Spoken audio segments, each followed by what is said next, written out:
JM, kinakabahan na baka ma-evict ngayong araw si Fiang.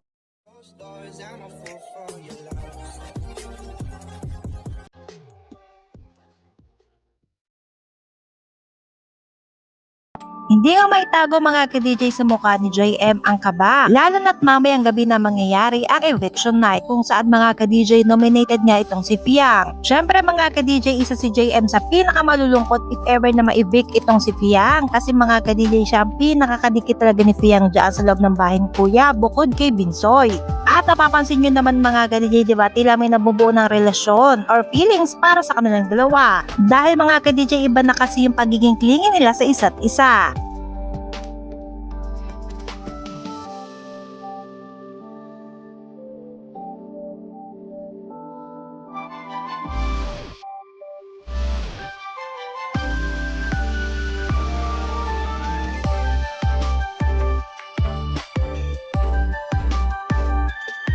Kahit sino naman mga ka-DJ ay malulungkot if ever na maibig talaga si Fiang. Tandaan natin mga ka-DJ, simula nang dumating si Fiang sa bahay ni Kuya ay nagkakulay na ito. At mula nang dumating si Fiang sa bahay ni Kuya mga ka-DJ ay nag-iba na ang kilusan netong si JM. Talaga namang makikita mo ang saya.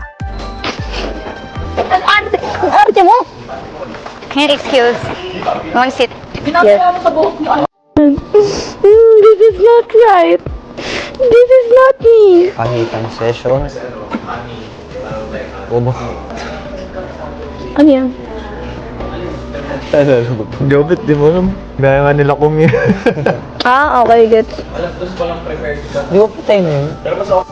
Panawagan mga ka-DJ, nominated si Fiang kaya ito na yung pagkakataong isave mo siya. Narito ang exact instructions para makaboto ka. Huwag mo kakalimutan isave siya.